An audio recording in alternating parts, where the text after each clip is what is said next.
शर्मा जी हमारे साथ हैं, साथ ही हमारे साथ राजनीतिक विश्लेषक दिनेश सिंह जुड़ गए हैं। दिनेश जी, शुरुआत आपके साथ, जरा बताइए, हरियाणा से शुरू करते हैं। हरियाणा में क्या वाकई के अंदर आम आदमी पार्टी कितना डैमेज करेगी, इस पर बीजेपी की नजर है, या बीजेपी इनसाइड मान चुकी है कि एग्जिट पोल जो बता रहे हैं उसमें 90% सही हो सकता है और वो सत्ता से बाहर जा रहे हैं? क्या कुछ आपका आकलन हरियाणा को लेकर? मतलब उसमें ये कहा था कि यही रात अंतिम, यही रात भारी। और देखिए, बहुत से लोगों के लिए दिल की धड़कन बढ़ाने वाली रात है। सियासत से जितने लोग जो जुड़े हैं तो अभी इस टाइम पे वो ग्लूड है एक तरह से, कि उनको लग रहा है कि ठीक है, अब कुछ घंटे का जो फासला बचा है तो किसकी तरफ किस करवट उठ बैठेगा, किस तरफ क्या, किसकी चौधराहट कायम रहेगी, किसकी जाएगी, तो ये देखने की बातें हैं।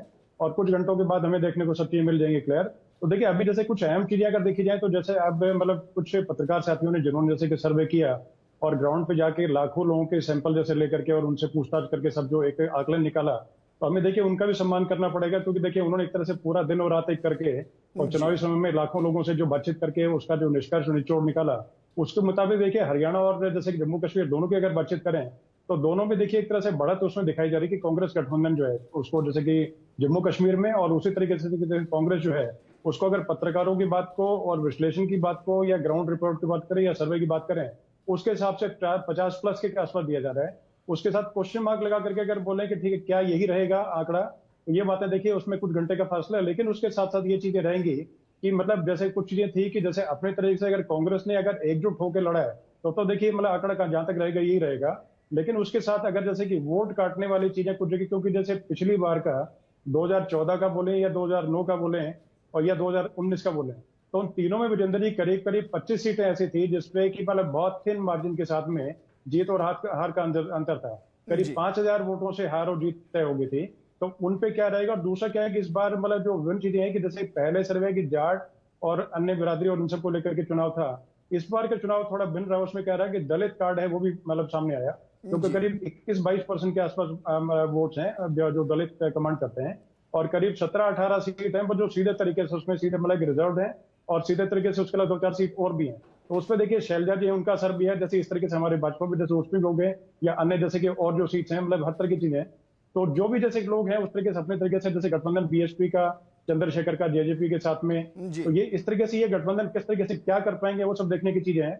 आम आदमी पार्टी जहां तक अच्छा, आपको कितनी संभावना देखती है दिनेश जी कि दोनों जगह त्रिशंकु सरकार के आसार बन जाए? क्योंकि दोनों में कई समानताएं हैं। पहली समानता हरियाणा और जम्मू कश्मीर में, उधर जम्मू अलग चलता है, कश्मीर अलग चलता है। हरियाणा में भी बिल्कुल वैसे ही है, दक्षिण हरियाणा अलग चलता है, जाटलैंड अलग चलती है।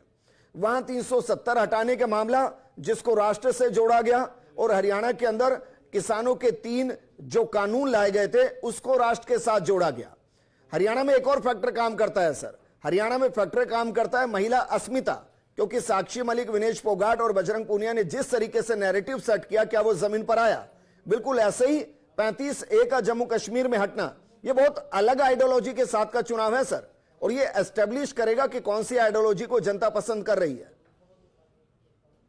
जी बिल्कुल, देखिए ऐसा कि जवान, पहलवान, किसान, तीनों मुद्दे जो है पूरे तरीके से छाए रहे, और कहीं ना कहीं उसका नैरेटिव कितना असर करेगा, क्या करेगा, वो चीज देखिए साफ साफ, जैसे कि जो एग्जिट पोल है उसमें एग्जैक्ट पोल बन पाते हैं या नहीं पाते हैं, तो वो देखने की बातचीत कुछ घंटे की सिर्फ रह गई है। लेकिन उसके साथ देखिए जैसे कि अब जैसे कुछ चीज सीमित जगह है, जैसे कि अब इसमें एक चीज और देखने को मिलेगी, मैं बताऊं कि इसमें परिवारवाद का, जैसे कि चौटाला परिवार बोले या हुड्डा परिवार बोले या जैसे अन्य जैसे कि देवीलाल, भजनलाल और बंसीलाल, तो तीनों मतलब ये परिवार हो गए। इसके अलावा जैसे कि मैंने बताया तो ये 4-5 चीजें हैं, ये फैक्टर पे रहेंगी। लेकिन इसके साथ जो मुद्दे जो हैं उनकी गंभीरता के साथ साथ लेकर के ये सारे मुद्दे सम्मिलित होकर के, और अगर जैसे कि ये अगर आंकड़े बिल्कुल सटीक अगर बैठते हैं तो वीरेंद्र जी हमें एक नया दौर देखने को मिलेगा कल। और सिर्फ परिवारवाद का एक तरह से पूरे तरीके से खात्मा तो नहीं करता, लेकिन बहुत नीचे हद तक आ जाएंगे। ठीक है सर, वापस मैं आपके पास आऊंगा। हमारे साथ मिथिलेश जैमिनी जी भी जुड़ गए हैं, वरिष्ठ पत्रकार हैं।